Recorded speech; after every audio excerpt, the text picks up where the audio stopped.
She promised she would never touch a gun again, until one mission forced her to choose between that promise and her team's survival.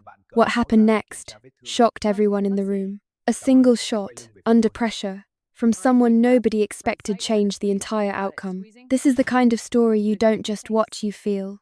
At 22 years old and standing 5 feet 2 inches, she was hiding a secret past from everyone in the room. That secret was carved into her skin by a faulty rifle 12 years earlier, on a day her father swore was just for practice. In the next 3 minutes, her doctor was about to learn everything. The entire life she had so carefully built for a decade was about to shatter in this government office in Norfolk, Virginia. She was powerless to stop it. If you want to know her secret, stay with us to see how this unfolds. Please take a moment to subscribe and enable notifications. Also, tell me in the comments what city you are watching from. A heavy quiet filled the waiting room at the Norfolk Naval Medical Center, the kind of silence kept by those who bear their pain without a word. It was late February, and 41 veterans sat waiting. 40 of them were men. The one woman in the room had already rescheduled this same appointment 4 times. Raven Calloway sat in the 3rd row, her spine perfectly straight. Her dark hair was down, as no uniform was required for this checkup. At 22, she was 5 feet 2 inches and 115 pounds of pure, focused control. People often underestimated her due to her size, a fact she frequently used to her advantage. Her blue-gray eyes scanned the area, noting all the exits, observing body language, and gauging the distance to the door. She had successfully dodged this physical for 8 whole months. She used every excuse she could imagine, from being on deployment to feigning an illness. Anything to keep a doctor from asking her to remove her shirt. Then, her name lit up the screen. Calloway R. She rose to her feet without hesitation. 11 years of ingrained discipline took command. When your name is called, you move with quiet purpose, attracting no attention, room 4C.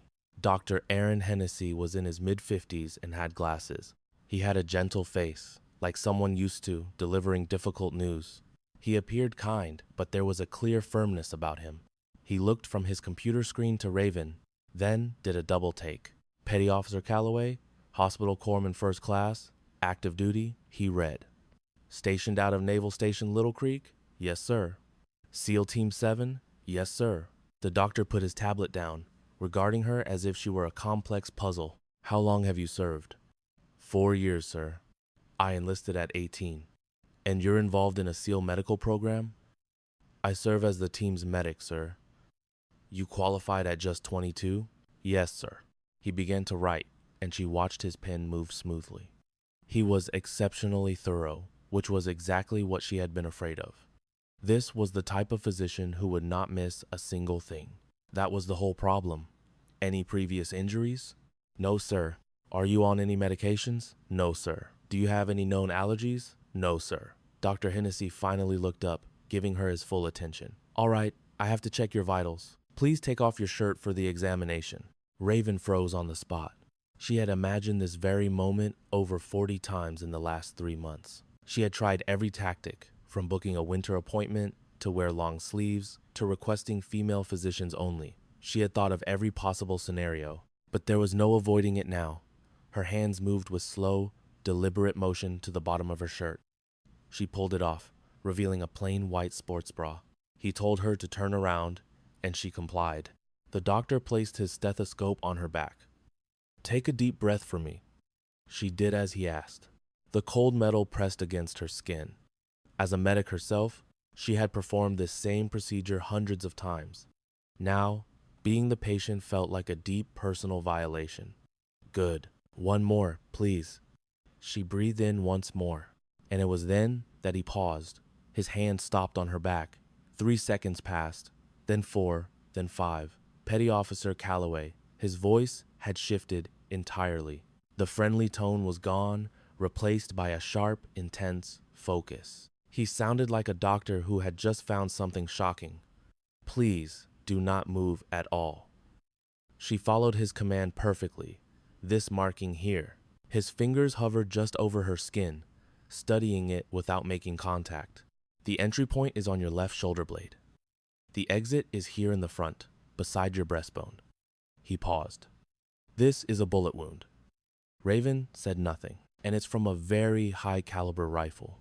He sounded absolutely certain, like a man who could read the history written on a person's skin. The size of the injury, the path it took, the surgical scarring. He moved around to face her. He observed the wound not with judgment, but with an intense, professional curiosity. Petty officer, you're going to have to explain to me how a Navy medic received a gunshot wound straight through her torso. Just as she prepared to respond, the door was flung open. Vice Admiral Marcus Holt walked in, and the entire feeling of the room changed.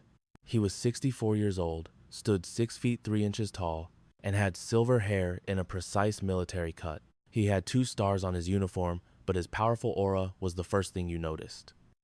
This was a man who had commanded special forces for 4 decades. He was there for a simple inspection of the medical center's health initiatives. It was a standard visit. He had been in the facility for less than 20 minutes, yet his eyes went straight to her scar. The world seemed to stand still. Raven witnessed 3 different emotions cross his face in under 2 seconds. First came a look of recognition. This was followed by a moment of pure disbelief, but underneath was a deep, old sadness mixed with a pride so fierce it looked physically painful. "Calloway," he said, his voice heavy. "Raven Calloway."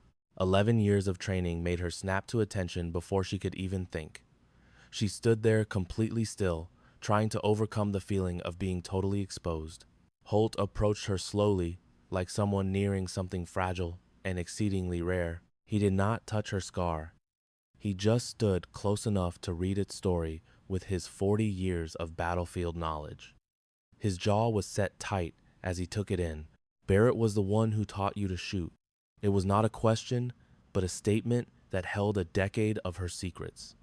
She had to swallow hard to find her voice. "Yes, sir." Dr. Hennessy glanced between them, confused. "Admiral, do you know this petty officer?" Holt redirected his focus to the doctor. His voice was quiet but carried an immense weight of command. "Doctor, I will need 5 minutes alone with Petty Officer Calloway." "Sir, we are in the middle of her exam. 5 minutes." Hennessy knew immediately that this was not a request. He left the room without another word. The door clicked shut, leaving a silence that felt like a memorial from 12 years ago. Holt observed her for a long moment. When he finally spoke, his voice was much softer. "Barrett Calloway, Master Gunnery Sergeant, 1st Recon Battalion." He paused. 91 confirmed kills across 4 deployments. He was the most skilled marksman I ever witnessed, and he was the best friend I ever had. "You are the one who gave my mother the flag," Raven stated, her voice surprisingly firm. "At Arlington National Cemetery 10 years ago, I was 12 and my arm was in a sling." "I remember," Holt said, his gaze meeting hers. "That accident was 4 months before he died. A practice session at your house. The weapon malfunctioned. A piece of the gun went right through your shoulder. I was lucky I didn't lose my arm." Barrett blamed himself entirely. He told me he should have inspected the barrel, that he should have seen the weakness in the steel. Holt's jaw was tense with anger. "He also told me that you promised your mother you would never handle a firearm again." Raven's posture grew even more rigid. For 10 years, that promise had been like a dangerous piece of metal buried inside her.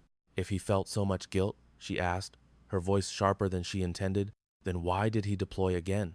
Why did he leave us only 4 months later? Holt's expression remained unchanged.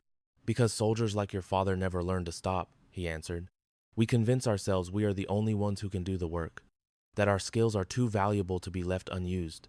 We tell ourselves that by leaving, we are keeping our families safe." He paused, and in that second, he looked a decade older. "It is a lie we tell ourselves to keep doing the only thing we know. And that lie is what got him killed." Helmand Province, October 2014. An explosion, then an ambush from 3 sides. He was providing cover for a Marine unit. He saw the trap just before it was set. He held his ground to protect them. He saved every single one of them. Holt's voice became a near whisper. He told me he lost his entire team. His final transmission was only 5 words long. "Marines are clear. Out." Raven closed her eyes, breathing through the tightness in her chest. I joined the Navy at 18, she said, her voice steady. I have been a medic for 4 years and have served 2 tours. I have always played by the rules. I have built a life he would have been proud of. I save people. I have honored the promise I made to my mother. She met Holt's gaze directly, and absolutely nobody knows that I can shoot. No one at all, sir, until right now. Holt assessed her as if she were a new strategy map. Until now, he finally conceded. He waited a long moment before speaking again. I have just one question for you, and I need you to think very carefully before you give me an answer. She stood in silence. What happens when your team needs the person you truly are, not the medic? What if they need the sharpshooter your father trained for 6 years? The girl who can judge the wind at 1,000 meters better than men with a decade of service? Imagine they need that specific skill, he went on, and the only thing standing in your way is a promise made by a heartbroken 12-year-old girl. His voice faded, letting the unspoken challenge hang in the air. So, what will you choose? The question seemed to suck all the oxygen from the room. In a mirror nearby, Raven saw her own reflection staring back. The scar was impossible to ignore. One mark where the bullet entered, another where it exited. It was a constant reminder of the day her father's rifle malfunctioned. On a dirt road in New Mexico, she had nearly bled to death in his truck while he begged her to stay with him. Sir, I am not certain. Holt's reply was quiet but firm. You are. Deep down, you already have the answer. You will do exactly what your father would have done. That is the responsibility of every person who wears this uniform when lives are at stake. He walked to the door, his hand on the knob. You will make the difficult decision. That promise has to be broken, and you will learn to live with it. A broken promise is a small cost to keep your team alive. He turned to her one last time before he left. Your father said he never taught you how to take a life, only how to protect one. He was convinced his daughter could be the one to save someone's life someday. Holt's eyes locked with hers. Raven, I believe that day is very close. It is coming fast. When it arrives, you do not have the luxury of hesitating. He would have wanted you to be strong, Holt said, pausing in the doorway. Sir, she started, thank you for attending the service at Arlington. It meant the world to me.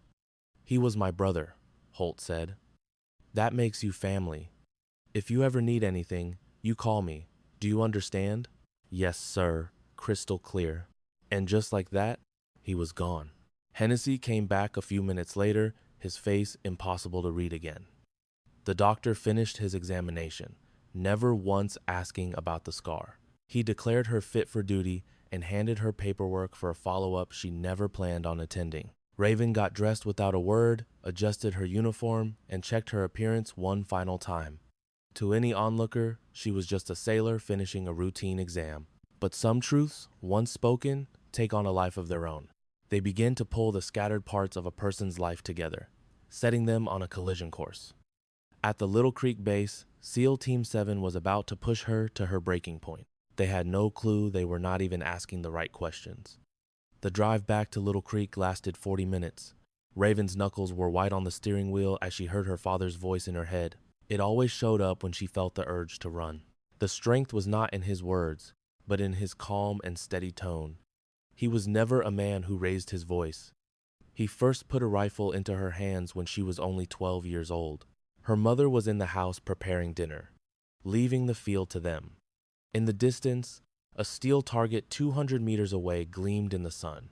He knelt down beside her and said softly, "This is not about learning how to shoot, Raven. I am teaching you how to stay calm when you are under pressure.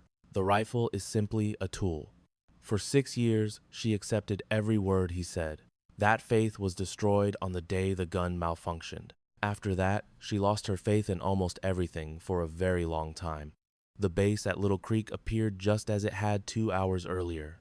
The base was a collection of concrete walls, chain-link fences, and buildings worn down by the salty sea air. Raven parked her car but hesitated for a second before getting out. She then stepped outside and walked in, pretending it was just another day. The briefing room had the familiar smell of coffee and gun oil. When she entered, she saw Commander Decker Strauss at the head of the room. Strauss appeared to be in his middle 40s, with an aura of absolute calm. He understood that being still was often the quickest way to find a solution. He saw her arrive but said nothing about her being late. The other 11 members of the team were there. Raven chose a seat at the back, leaving 2 empty chairs beside Chief Warrant Officer Gabe Maddox. Everyone called him Hammer. He was 51, a former Marine with a gravelly voice. In her first week, he had ordered her to carry him. She had carried his 190-pound frame 50 meters across rough terrain without a single stumble. From that moment on, the way he looked at her changed, as if he was truly seeing her for the first time. All he said was, "That is really something." It was the only compliment he had ever paid her. Further down the table sat Senior Chief Petty Officer Darius Cole, whose call sign was Ghost. At 48, his quiet manner came from a past he preferred to leave behind. He had been observing Raven since day 3. Not with dislike, but with the intense focus of someone trying to figure out a puzzle. His constant observation made her move with even more care. Connor Walsh was slumped in the chair directly in front of her. He was 29, good-looking, and always had a skeptical expression. His nickname for her was 52. It was not true hostility, just the standard hazing the team gave to new arrivals. "Okay, everyone, listen," Strauss began. "The mission parameters have been updated. We are now on a rescue mission. 2 American agents were taken 48 hours ago near the Jordan and Syria border. We have confirmation they are alive. The opposing force is estimated at 18 to 22 combatants. We depart Sunday at 4 in the morning. An image of a compound appeared on the screen. The building had a single entrance and a single exit. It was the kind of design that could easily become a trap if the mission went wrong." "What is the plan for the medic?" Walsh asked, without waiting for permission. "Is she stuck on the base again?" Strauss glanced over at Raven. "Calloway will be at the rendezvous point. She will handle communications and prepare for any casualties." He paused for a beat. "By Sunday morning, I want a full medical plan. Prepare for every possible bad outcome, from gunshot wounds to explosion injuries. If they reach you with a pulse, you will make damn sure they keep it." "I understand, sir." Walsh spun his chair around to face her directly. He clearly had a smart remark loaded and ready. "No disrespect, Doc, but 18 to 22 hostiles is an awful lot of firepower for just 6 operators and a medic who has never been in a firefight." "I will be at the rendezvous, Walsh. You will not need me holding a weapon." "Right, but what happens if they attack your position?" "If that happens, I will handle it," she answered. Walsh just scoffed and turned away. A sound that was almost a laugh escaped from Hammer. Ghost remained silent, but Raven was sure he was carefully noting every single detail of their exchange. The briefing moved on with schedules, contingency plans, and radio protocols. Raven committed it all to memory, just like she always did. Her composed expression gave no hint of the quick calculations happening in her mind. Ghost lingered after the others had filed out. He walked over as she was collecting her notes, getting close enough to speak privately. "How did the appointment go?" She looked him squarely in the eye. "It was a routine checkup. Good." He hesitated for a second. "Pistol range at 2 in the afternoon. M9 qualification. It is on your schedule." "I am aware." He began to leave, then paused with his usual deliberate manner, as if he had saved his main point for the very end. "That call you made about the wind last week. 600 meters. A 9-inch correction. You said it before the range flags even moved." Raven's face remained a blank mask. "I was just watching the heat wave, Senior Chief." "No, it was more than that. That was a sophisticated targeting solution." His statement hung between them. "I have been doing this for 22 years. I know what I saw." His gaze was not hostile, just certain. "Stay sharp, Doc. It is the little things that bring us home." He was gone before she could reply.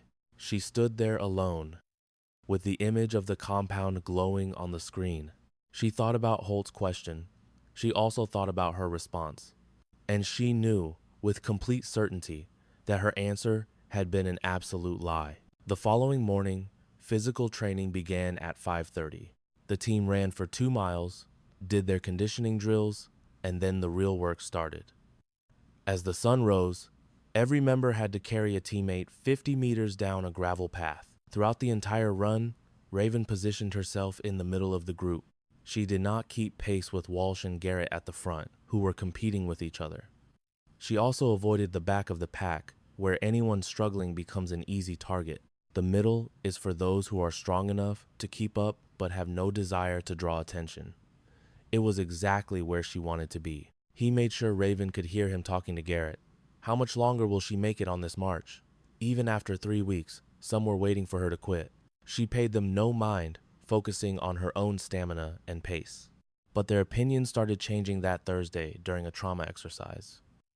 It was a simulated disaster with a pretend explosion, 2 victims, not enough gear, and an instructor firing blanks into a smoky room. Raven had been through this exact drill 60 times over 2 tours of duty. Her hands moved on their own, guided by pure instinct. The first man was down with a badly wounded leg. She knew he had only 90 seconds before his body would shut down. She placed a tourniquet high on his thigh, pulled it hard, and began turning the tightening rod. The actor's scream of pain made the drill feel much more authentic. She turned the rod 3 times, and then a final turn. The flow of blood stopped. She checked her watch and saw only 16 seconds had passed, far better than the 30-second standard. The second man's lung was deflated. She located the perfect spot on his chest, inserted the needle, and heard air rush out. She then prepared an intravenous line to manage his pain. She worked her way through the pretend chaos and thick, blinding smoke with clear intent.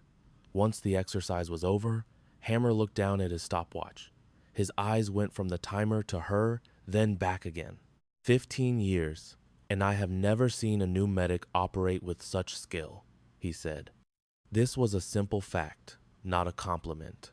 From across the field, Strauss gave a quiet nod of agreement. Calloway is clearly skilled, but Walsh pushed himself off a barrier to challenge the idea. Being a good medic is just the first step. We need warriors. Raven absorbed his words calmly, like she was just gathering information. This was a hurdle every new person had to clear. Can you protect yourself when a situation goes bad? It was a legitimate question. She also knew that no amount of talking would satisfy him. During the Friday briefing, they received new intelligence. The opposition was estimated at 22 to 28 individuals. One was an expert marksman with a special operations past. Walsh's gaze fixed on Raven as Strauss delivered the update, but he did not say a word. His glare communicated his challenge perfectly. Later, Ghost came upon her in the medbay as she was doing her 3rd equipment inspection. He paused, struck by the precise movements of her hands within the bag. Every single bandage, roll of gauze, and IV line was in its exact place, ready to be located by touch in the dark. This is not your first time out here, he observed, more as a fact than a question. 2 tours, Senior Chief, she confirmed. I am not referring to your supplies, he corrected. I am referring to how you are preparing. He watched her methodical work. You are packing for a moment that has no light, no time, and no second chances. He stopped. You do not learn that in your initial training. That sort of concentration is born from painful experience. She continued her packing. Our convoy hit an explosive in Mosul in 2022. We lost 2 vehicles and had 4 injured men in the dark. From the blast to our first fatality, only 14 seconds passed. Her focus on her work was unbroken. An incident like that trains you to be flawless. Ghost did not speak. He finally broke the silence. What do you think of the mission plan? She froze, looking straight at him. A medic is never asked for tactical advice by a team leader. This was extremely unusual. 28 enemies is a major adjustment for a team of 6, she responded. It is, he admitted with a flat tone. But the sniper is a bigger issue than the total number. Stone cannot promise a perfect shot. Ghost stood completely still. Stone is the team sniper. How do you know that name? Raven held his stare without wavering.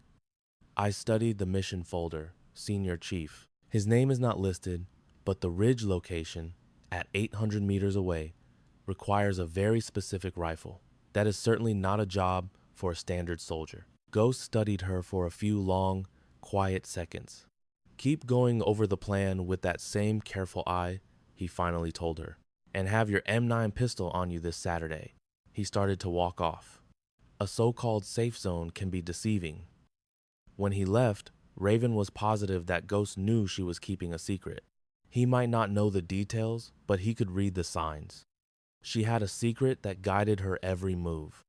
A man who had spent 22 years watching people could see it. On Saturday night, she sat alone, looking at her phone, at her mother's name in the contact list. She just stared at the screen, unable to press the call button. She replayed Ghost's question in her head, thinking about her answers and what she left out.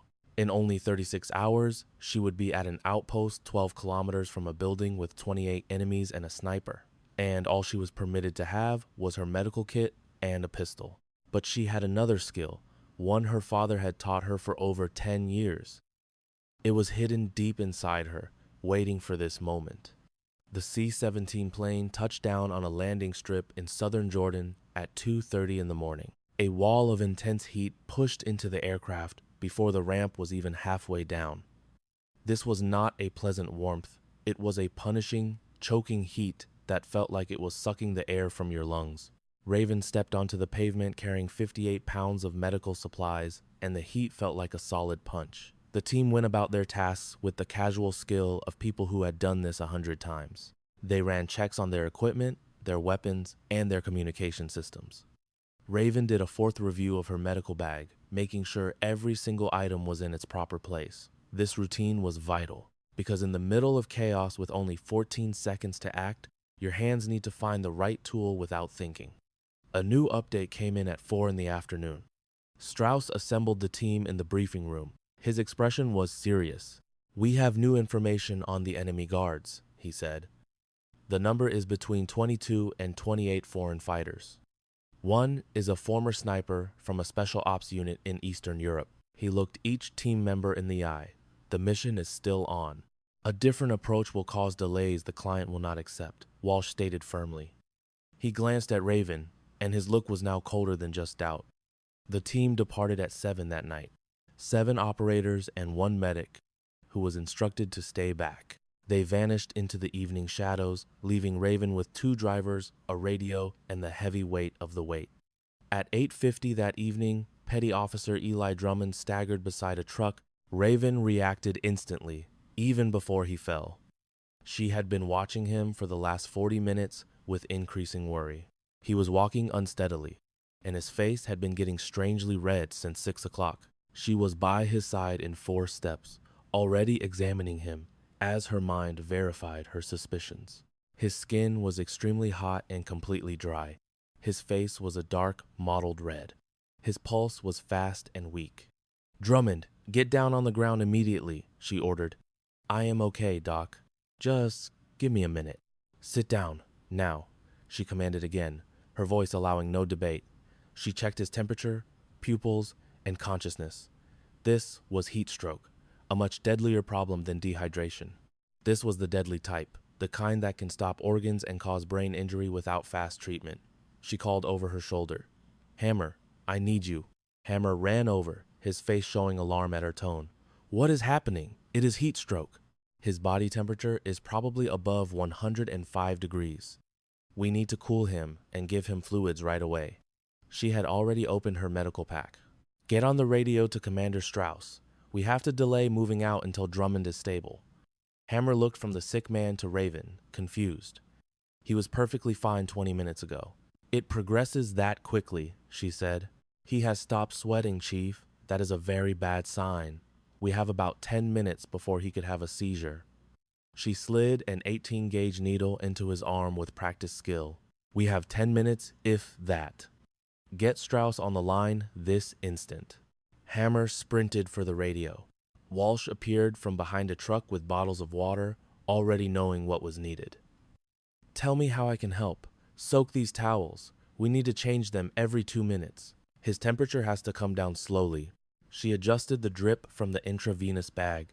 Too much fluid at once would be dangerous. Walsh knelt by Drummond's side and did precisely what she said, without asking a thing. This was a new development. She noticed the shift but remained focused on her patient.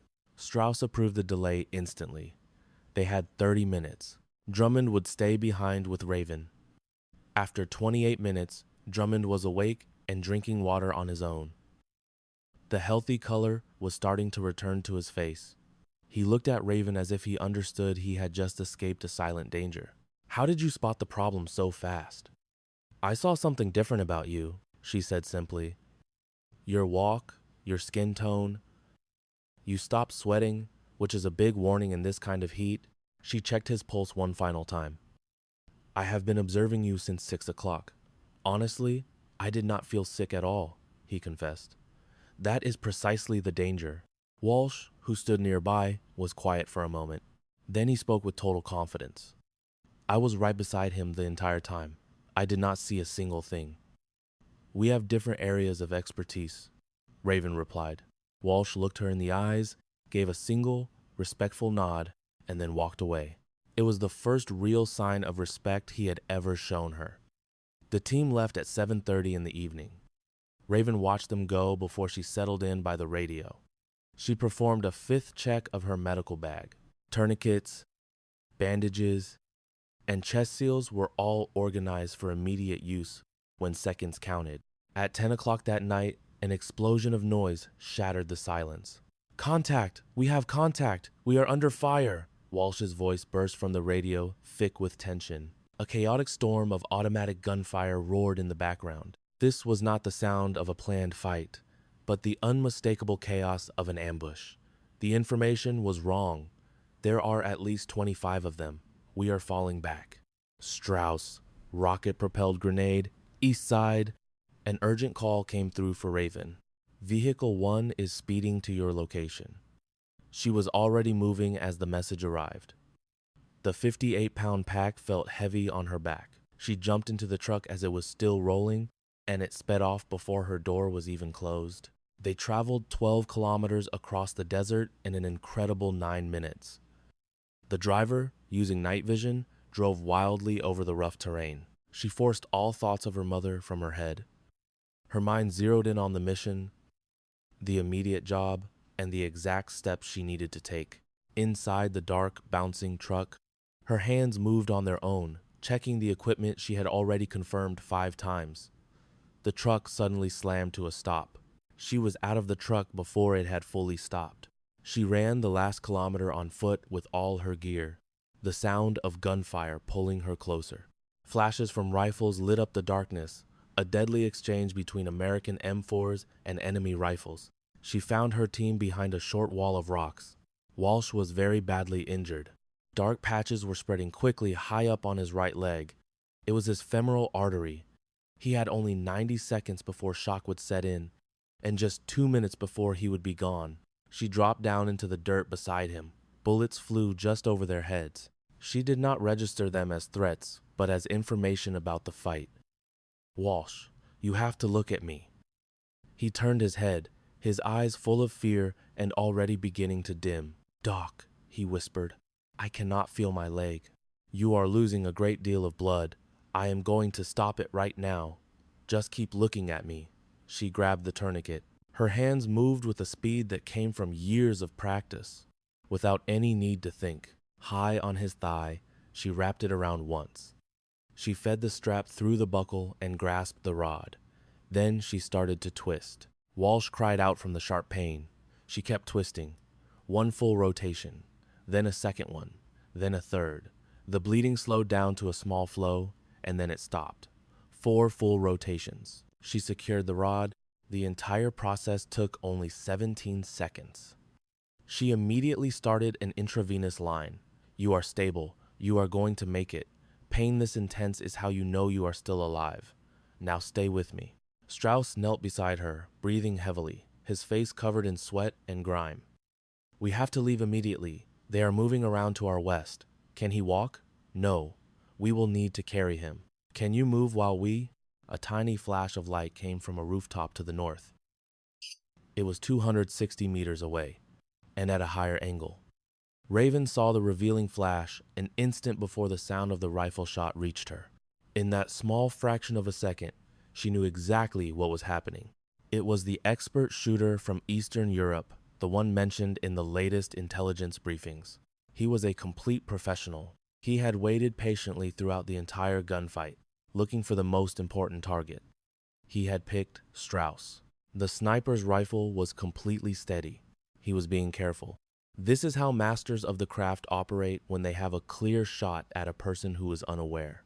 They use all the time required to line up the ideal shot. Strauss was leaning over Walsh, completely out in the open.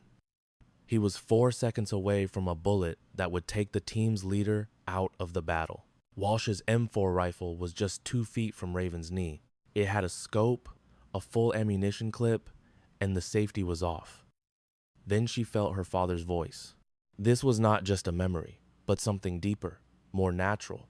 It was a feeling that was part of her hands, her shoulders, and the deep calm of a held breath. When the time comes, you do not think.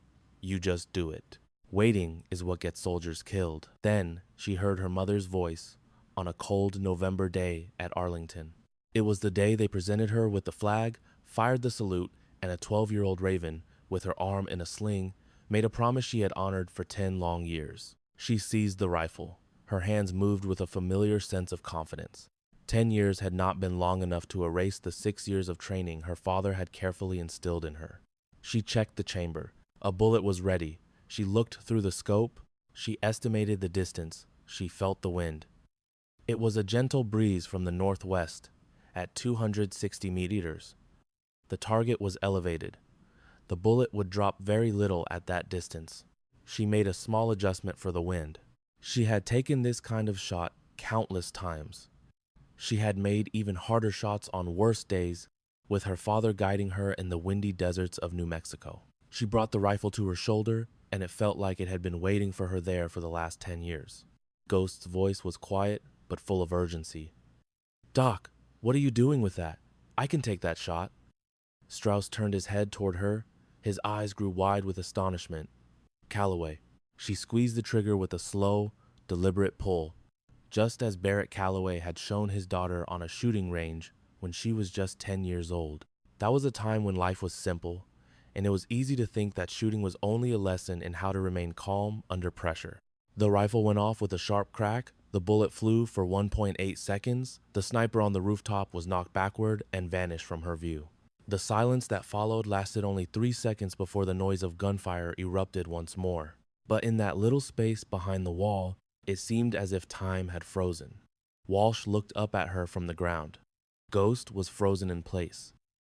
Strauss had not moved at all. Raven put the rifle down and returned to Walsh's side. She checked his tourniquet. It was tight. She checked his pulse. It was 108 and holding steady. She adjusted his intravenous drip, avoiding everyone's eyes. "Walsh is stable," she said. "The tourniquet is working. He needs to be evacuated, but he is not in immediate danger." Strauss was still staring at her. "Calloway." His voice was softer than she had ever heard it. "That was a shot from 260 meters. Yes, sir.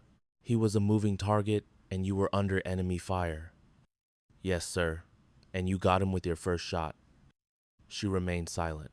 "Where?" Strauss asked very carefully. "Did you learn to handle a rifle like that?" Raven looked straight at him. This was the secret she had guarded for a decade, through 2 deployments and countless training drills where she quietly estimated wind speeds while pretending to check range flags. Through every mission update where she calculated bullet paths before the officers could finish. Through every moment her father's training threatened to come out, and she had to force it back down. "It was my father, sir." "Your father?" Hammer moved closer from the left, his voice a whisper. "Who is your father, Doc?" Just 3 seconds. "Master Gunnery Sergeant Barrett Calloway, 1st Recon, Marine Corps Scout Sniper." He had 91 confirmed kills. The name fell between them with the heavy impact she always knew it would have. Hammer's expression shifted from recognition of the name to complete shock, and then to a kind of profound respect, all within a few seconds. He was old enough to have been active back then. He knew the legend of Barrett Calloway. "Barrett Calloway," he said, nearly out of breath. "The Barrett Calloway. He trained me from when I was 10 until I turned 16. After that, he was sent overseas, and he did not return." Her voice was completely steady, showing no emotion. It had to be, because the only other option was to fall apart, and that was not something she could do. At his funeral, I promised my mother I would never handle a weapon again. For 10 years, I kept that promise. She looked down at Walsh, at the injury she had treated, and the tool that had saved his life. Today, I broke it. Strauss considered this for as long as the battle permitted, which was almost no time. More shots came from the east. The enemy was attempting to cut off their escape. Can you do that again? Raven met his gaze. Yes, sir. Right now, while we are moving, to cover our escape. Yes, sir. Then take that rifle. Strauss started shouting commands. Stone, Ghost, we are taking Walsh out on a stretcher. Calloway, you are on rear guard with me. We are moving out in 30 seconds. Ghost just looked at Raven. He seemed like a man who had been trying to figure out a puzzle for weeks and had just discovered the answer. He did not say a word. He just took his end of Walsh's stretcher. They began to move. It was an organized retreat under intense fire. The team fell back fast through the chaos. Raven and Strauss covered the rear, their rifles scanning the darkness. 170 meters away, 8 soldiers burst from ruined buildings to the east, attempting to trap them. It was a textbook flanking attack by skilled soldiers. Raven spotted them first. Contact right. 8 hostiles at 170 meters. She began firing in short, deliberate bursts, a rhythm so familiar from her father's training that it felt like breathing.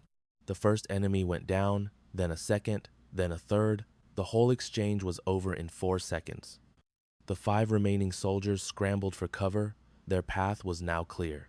As they continued to run, Strauss gave her a quick glance, but said absolutely nothing. Her rifle had already said everything that needed to be said. They made it to the vehicles. Walsh was being loaded in. The medevac helicopter was coming. They had 9 minutes. 9 minutes to defend their position with a wounded man. The mission was a failure, and 2 of their own were missing. A 22-year-old medic was now holding a rifle. She had promised on her father's grave she would never touch again.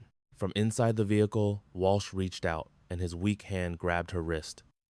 His eyes were focused. Doc, you will be fine, Walsh. Just try not to move. I know. He looked right at her. I am sorry I called you 52. Raven paused and just looked at him. Get some rest. You have lost a lot of blood. I am serious. I know. She did one last check on his tourniquet. Rest now. The helicopter landed with a thud, kicking up a wall of dust that blinded everyone. The crew chief gave them the all-clear signal. Walsh's helicopter lifted off into the night. It was gone before the dust it had created could even settle. A profound silence came over the team after the intense firefight. It was the kind of quiet that comes after the adrenaline fades and the reality of the situation sets in. Raven sat with the rifle across her lap, her hands perfectly steady, hearing her father's calm voice inside her head, just like always. Ghost walked over and sat down nearby, giving her some space. He looked at the rooftop where the sniper had been, then turned his gaze to Raven. Your first firefight, he stated quietly. 260 meters, a target on the move, while under fire, and you got him in one shot. Yes, Senior Chief. I had a clear line of sight. Ghost's voice was flat, just laying out the facts. I had my own finger on the trigger at the exact moment you shot. He paused. I met your father once, at Pendleton, during a joint exercise back in 2013. In all my 22 years, he was the most natural shooter I had ever seen. He stopped again. He talked about his daughter. He said you had the most stable hands he'd ever seen on a child. He told me you understood the math faster than guys with 10 years of experience. He paused one more time. He was incredibly proud of you. A knot formed in Raven's throat that she had to swallow down. He mentioned you chose a different life, Ghost went on, that you decided to heal people instead of harm them. He said he understood. He told me he prayed your path would keep you safe. It had not. It did not keep him safe either, Raven said softly. Ghost nodded slowly. He did not offer any hollow words of sympathy, but just let the truth hang between them. Your father would have approved of your actions tonight, he told her. He would have done more than approve. He would have demanded it. You did what he trained you to do. You protected your team. Raven glanced down at the rifle on her lap. Her dad had given it to her at age 10 to teach her how to stay calm when things get difficult. This rifle was a connection to a life she had vowed to leave behind. She had struggled for 10 years to honor that vow. Tonight, that very rifle, with fresh blood on the ground, had just saved Strauss's life. I know, she whispered, and she knew it was the truth. That was the most difficult reality of all. Breaking her promise was not the hardest part. Making the shot was not the hardest part. The most difficult thing was how holding that rifle awakened something inside her that had been dormant for a decade. Underneath the guilt and the weight of her choice, she felt a surprising sense of belonging. Later, at 1:30 in the morning, the team met in the main tent for a debrief. No one took a seat. Strauss stood at the front, leaning on a table with his arms crossed. It was his usual way of making sense of chaos. The team gathered around him, filthy and exhausted. But the energy from the battle was still coursing through their veins, keeping them on edge for hours. Their minds had not yet grasped that the threat was gone.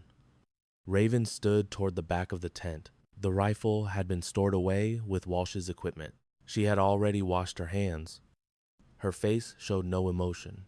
Walsh is at a hospital in Germany, Strauss announced. They are operating on his leg. The doctors are optimistic about a full recovery. He should rejoin the team in about 8 to 10 weeks. He then turned his eyes directly to Raven. While under fire, Calloway applied a tourniquet in 17 seconds. Her quick thinking saved Walsh's life. He let the information sink in. Then, she eliminated a professional sniper from 260 meters before he had a chance to shoot me. He paused. During our extraction, she laid down cover fire and took out 3 more enemy soldiers. The tent was completely silent. Hammer was the first one to say something. Doc, before tonight, how many times had you fired a weapon in a real fight? Never, Raven replied. The entire team froze. All right, let me make sure I understand this, Hammer said slowly. In your very first gunfight, you hit a moving target at 260 meters while you were being shot at? Yes, Chief. And you did it with your first shot? Yes, Chief. Garrett, who had given Raven the cold shoulder for weeks, pushed himself off the wall and just stared. The doubt was completely gone from his face. Who taught you how to shoot like that? My father. He trained me from the time I was 10 until I was 16. We had a private range near Taos, New Mexico. What was his job in the military? He was a Marine Corps scout sniper. First, reconnaissance. He served 4 tours. Garrett absorbed this with a slow nod but said nothing more. Strauss looked at his men. Calloway, I have a question for you. I need a direct answer. Without any hesitation. Sir, can you do what you did tonight again? In the same conditions? Or even worse? Raven looked him in the eye without blinking. Yes, sir. Her answer was immediate and confident. Strauss uncrossed his arms. Very well. In that case, we have to change the operational plan for this team. He turned to Ghost. Senior Chief, what is your assessment? Ghost had been quiet on the side, observing Raven as if he had just discovered the last piece of a difficult puzzle. He took a moment before he spoke, which was his habit. Ghost always chose his words carefully. I have 22 years of experience, he started. I have served with 43 different medics on 7 teams.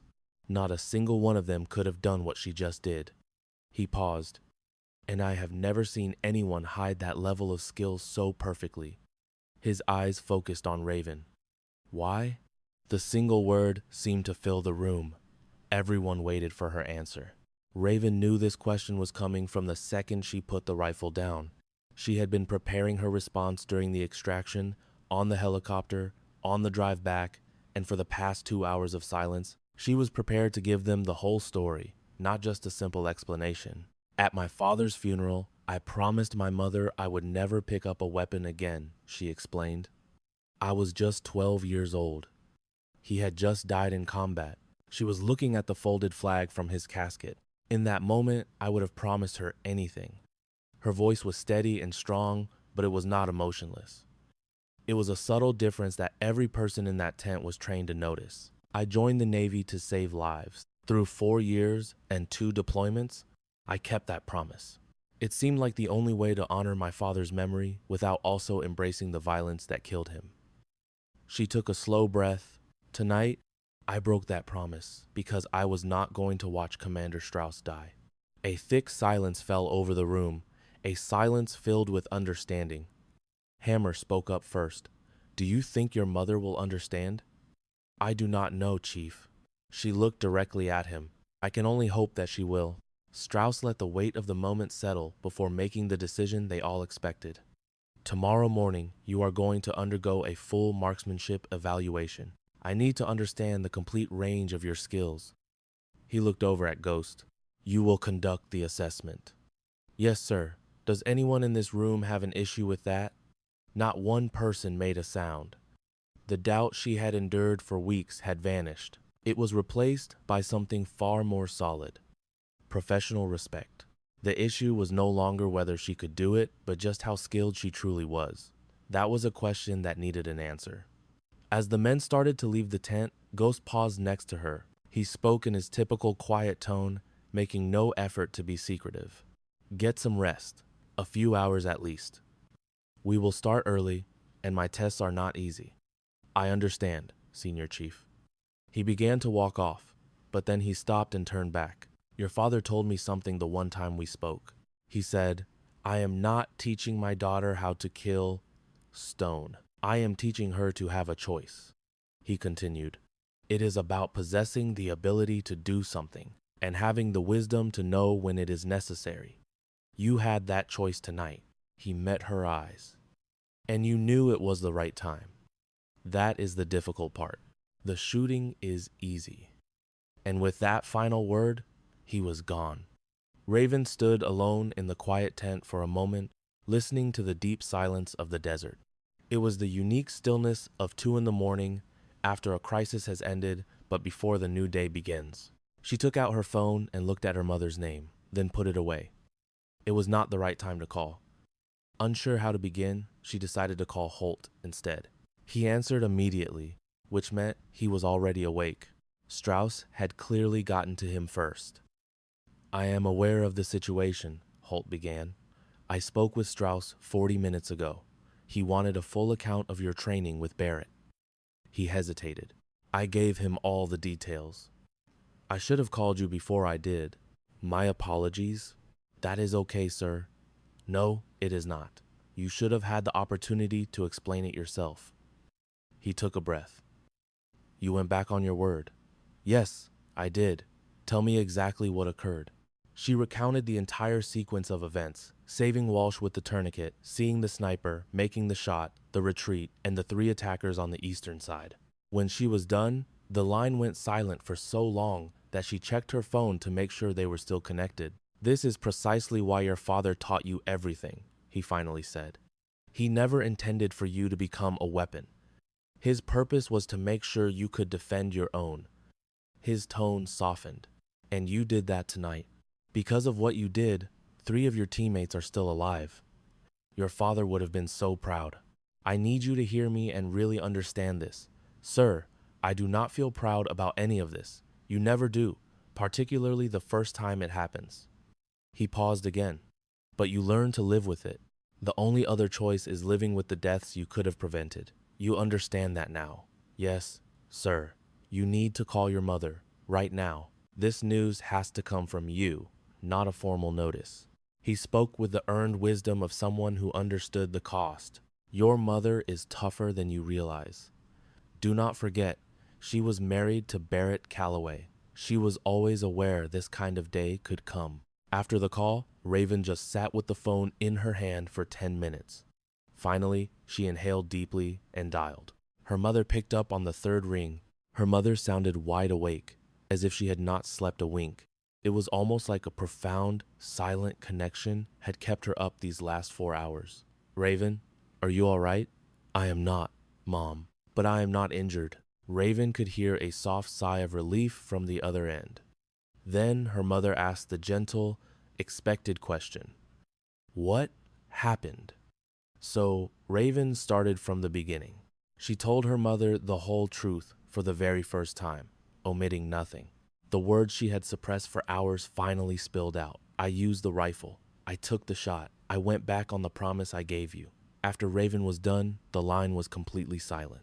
All she could hear was her mother's even breathing, a silence filled with contemplation, not criticism. In that silence, Raven felt her mother's profound acceptance, as if she had always known this day could come but was never ready. "Mom, are you there?" Her mother spoke again, her voice strong, not fragile. "There is a very important distinction. You made that promise to me when you were just 12 years old. We had just laid your father to rest. You were shaking, your arm was injured, and I was in no condition to accept that from you." Her mother hesitated. "I should never have let you give me your word.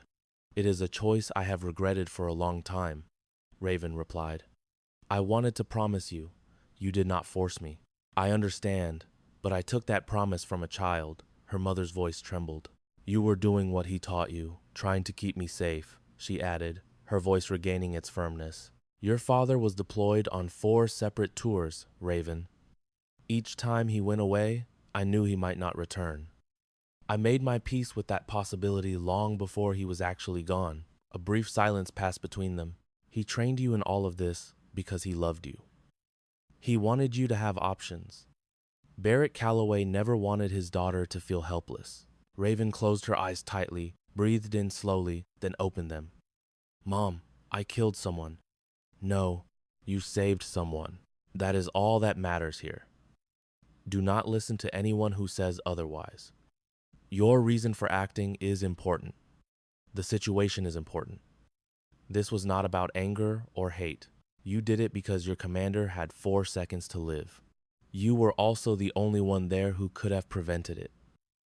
Her mother's tone was solid, with the certainty of a person who had practiced these words for years. "Your father faced that very choice on 4 different deployments. He came home from 3. On his 4th, he died making that same decision for his whole platoon of Marines." Her mother waited a moment before continuing. "He would not want you to feel any guilt over this. He would want you to know this is what you were trained for." At that, the tears started, quiet and unexpected. The type that sneak up on you. Raven let them flow. She was by herself on a base in Jordan at 2 in the morning, with no need to put on a brave face. "I miss him terribly, Mom. I know, my dear. I miss him every single day. I really do." A quiet moment passed. "But he is still with you. He is in your hands. He is in the way you react under pressure, in the choice you made. He is still here. His lessons live inside of you." Her tone grew gentle. "I am so proud. I am completely frightened for you, but I am also unbelievably proud. Just be sure to return home in one piece." "I will, I promise. I love you, Raven." "I love you too, Mom." The line went dead. She sat in the dark for some time, allowing the quiet tears to stream down her face. A wave of both sorrow and comfort passed through her. It was like setting down a great weight she had carried for so long. For a decade, she had carried that weight, a secret part of herself she never showed anyone. A soft laugh escaped her. For 10 years, a promise born from love was kept from love and was now finally broken for love. After some time, she washed her face, had a drink of water, and checked on Drummond. He was stable, and his recovery was going smoothly. Then she lay on her cot, gazing at the tent ceiling and hearing the quiet sounds of the desert night. The next day, Ghost would put her abilities to the test. The next day, her team would witness what 6 years of her father's training had produced. The next day, she would no longer conceal her real talent. No more excuses about luck or misjudging the heat. The next day, she would reveal it all. It was what her father had wanted and what the job demanded. She had longed for this chance, this end to the deception. She was asleep before 3 in the morning. She slept soundly and without interruption for the first time in 3 weeks. Ghost ran the test in his typical way. No ceremony, and a single opportunity to show what she could do. They all gathered at 8 in the morning. There were targets placed at 600, 800, and 1,000 meters. Ghost held his M40A5 rifle with its scope, his face giving nothing away. Her actions would be the only explanation needed. Raven took the rifle, noticing its familiar balance. It was an updated version of her father's rifle. and it felt natural in her hands. 600, Ghost commanded. There is a 5-mile-per-hour wind coming from the west. Let us see it. She went prone, extended the bipod, and rested her cheek on the stock. She performed the mental math required quicker than most could even find their target. She accounted for the wind, the drop of the bullet, and adjusted her aim. She took a breath, held it, let half out, found the stillness between heartbeats, and smoothly pulled the trigger. Ghost observed through his scope. Hit the center. Hammer, positioned behind her, was silent, but she felt him rethinking all his assumptions about her. 800. She made her adjustments, did the math again, aimed, and shot. The whole sequence was over in just 17 seconds. Hit the upper chest, Ghost declared. You did that quicker than I anticipated. I am comfortable at 800 meters, Raven stated evenly. Garrett gave a small chuckle, and no one said a word to him. 1,000, Ghost commanded. Do not rush this one. At this range, she used a technique her father taught her that was not in any manual. It was the skill of interpreting the air, feeling the space to the target as a tangible thing. She observed the waves of heat, noticed the slight changes in wind, determined the bullet's trajectory, corrected her aim, went perfectly still, and fired. An endless 2 seconds went by. Ghost was silent for another 5 seconds before he spoke. Perfect center. From behind her, Hammer let out a long, deliberate breath.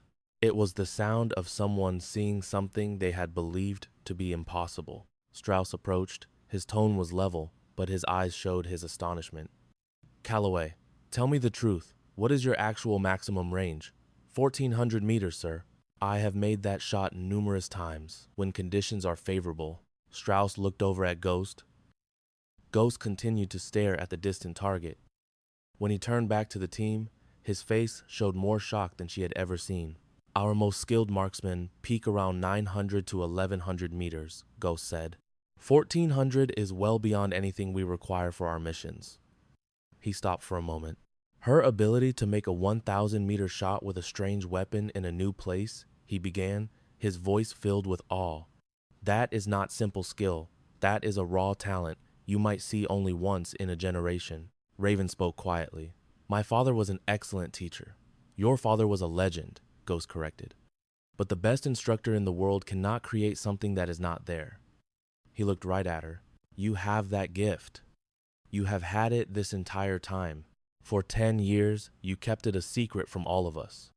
His words were not an accusation, but a simple fact that resonated deep inside her. Strauss then addressed the team. Well, this changes our circumstances completely. We have a medic who is also an elite sniper. We must use both of her talents, and we will not allow them to go to waste. He looked at every person in the room. Let us see a show of hands. Who wants Calloway to serve as our medic and our sniper? Without any hesitation, every hand in the room shot up. At that exact moment, Walsh's voice came through on a call from his hospital bed in Germany. His voice was weak but clear. She saved my life, and she is a better shot than any of us. My vote is an absolute yes. Raven looked down at the floor, taking a deep, slow breath. Then, it is officially decided, Strauss announced. Calloway, as of right now, you have 2 roles. You are our combat medic and our secondary sharpshooter. Ghost will remain the primary. You will give medical aid or sniper support as the mission demands. We will change our strategies to make use of both of your skills. He paused for a second. This requires more training, moving targets, night missions, and harsh weather. Ghost will be in charge of your training. Yes, sir. There is something else. Strauss's tone softened and became more personal. Your father gave you an incredible gift. I know you had to break a promise to use it, and I am sorry for that. But I am extremely glad you did. Everyone on this team is glad you did. She could only nod, not trusting herself to speak. The other team members started to leave. Ghost was the only one who remained. He waited until they were alone. Tomorrow, your advanced training starts. We will work on hitting moving targets, shooting in the dark, and dealing with difficult environments. He stopped for a moment. We are going to perfect what your father began with you. He watched her for a moment. Your days of hiding are finished. Yes, Senior Chief, Good. He began to leave, but then he stopped and turned around to say one last important thing. Barrett told me something a long time ago. He said, "Son, I am not teaching my daughter how to take a life." Her father's final words came back to her. "I am teaching you how to be a protector," he had told her. "One day, you will be the only one who can save them." Just 2 nights ago, she had proven him right, but he was gone now, leaving Raven with his rifle, his memory, and a 10-year-old promise. That promise felt shattered. A piece of a life left behind. It was changing into something new, something she did not yet recognize. 3 weeks later, a mission file with a red border landed on her desk. The red meant it was critical. It was urgent, top secret, and command was observing her every action. An American reporter named Thomas Wakefield was being held captive. He had been taken near the Turkish border while reporting on the refugee crisis. His captors were a militia group with links to foreign fighters. Intelligence reported he would be killed within 48 hours, and a video would be sent to the media. Time was running out. The operation was supposed to be a quiet extraction before it became public news. That Friday, Raven was in the briefing room. She was no longer just the medic sitting in the back, but a central figure for the team. Strauss pointed to a map of a compound, noting it was in a valley with just one road in or out. He warned the team to be ready for 15 to 20 enemies. Their target, Wakefield, was confirmed to be alive just 12 hours earlier. Stone would set up on the ridge to provide sniper support. Raven, now part of the assault team, had her M4 rifle, her medical bag, and a full set of combat equipment. Walsh, his leg still healing, was the one who finally asked, "If Stone can no longer see the target, will Calloway provide the sniper cover?" The question stayed in the air. Strauss gave a short nod, confirming what everyone was thinking. 3 weeks ago, that question would have been unimaginable. The team practiced the plan until midnight, making every action second nature. Raven went over her medical and combat duties until they felt like a single, fluid motion. The success of the entire mission rested on her ability to perfectly blend those two skills. At 3 in the morning, she did a final check of her equipment. Her medic kit was a heavy 40 pounds. Her rifle had 4 extra magazines.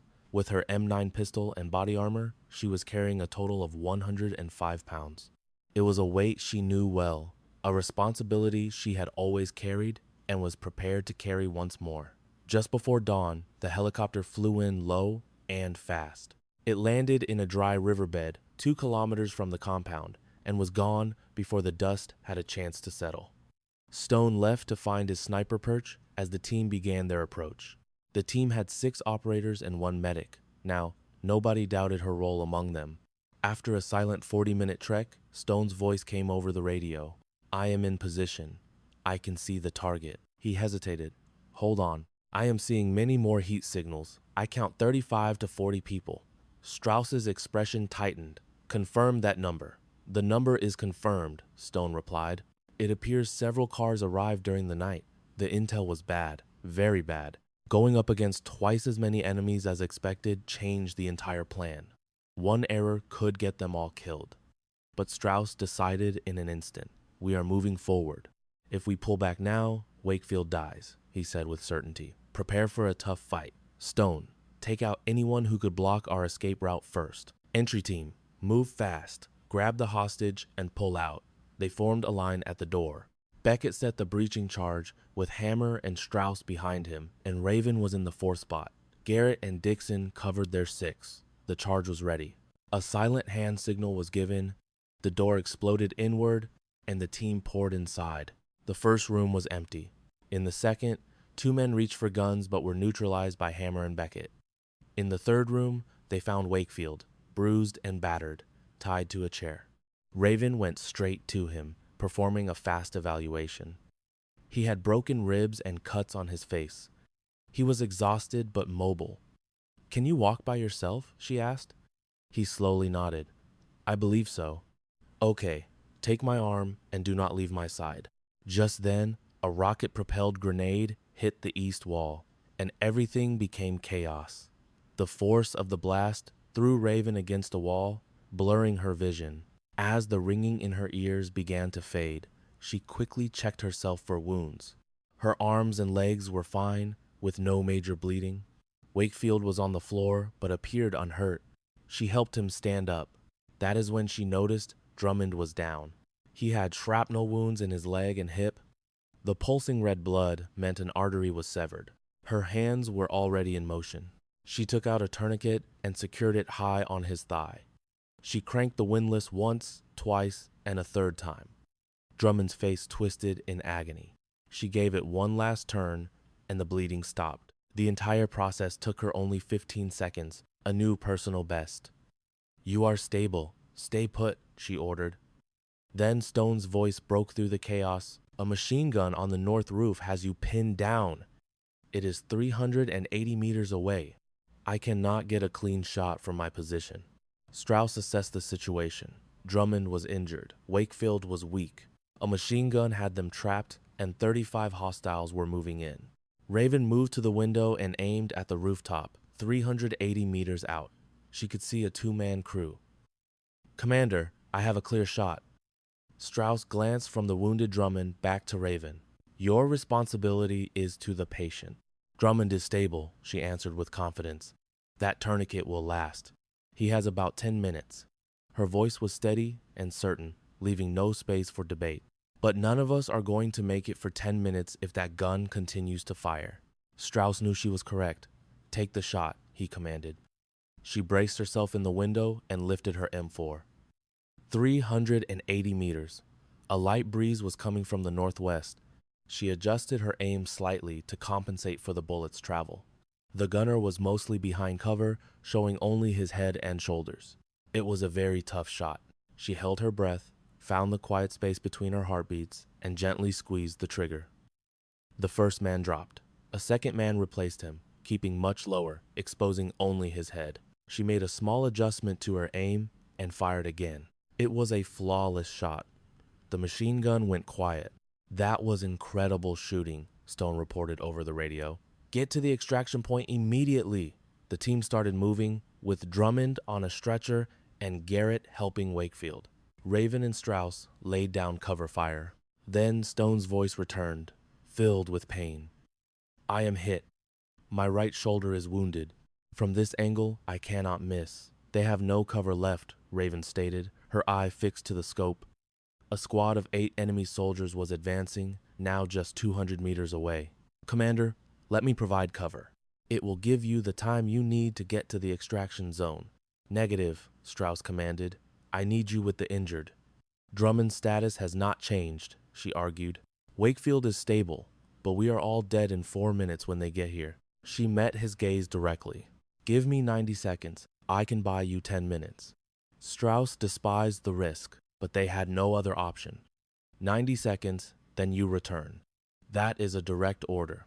"Yes, sir." She instantly moved to a new position with a clear line of sight. 8 enemies were now 180 meters out. She sighted their leader and fired 2 shots. He went down.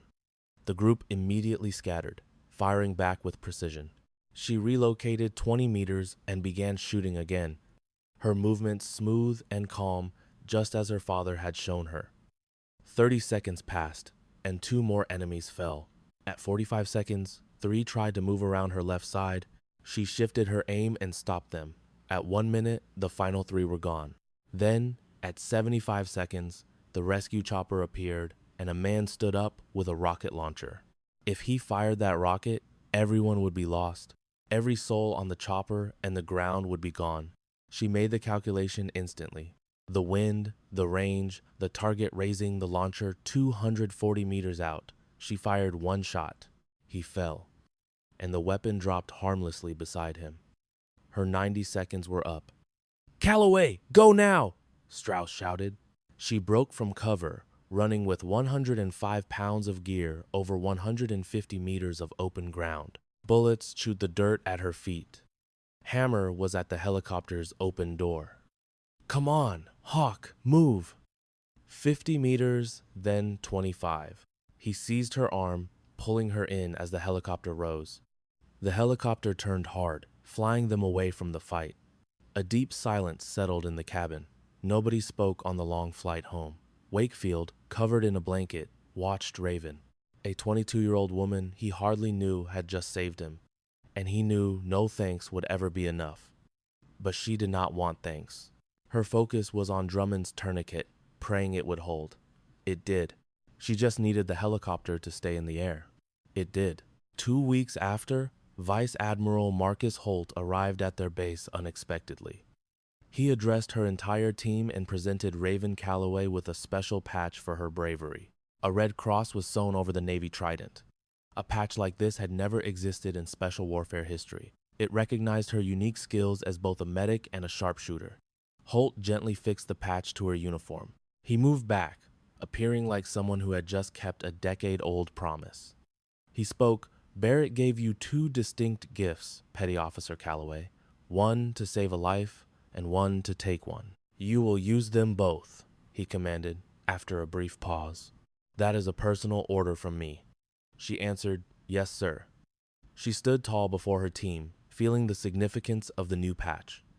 For the first time, she let herself feel proud. Walsh began to applaud, followed by Hammer and Garrett, until the whole room was clapping. While the applause grew, Raven looked forward, her stance flawless. She could finally hear her father's voice in her mind, with words she now understood after a decade. "Raven, I am not showing you how to kill. I am showing you how to protect. Someday, a person will need you to protect them, and you will be the only one who can." In that moment, she grasped his real lesson.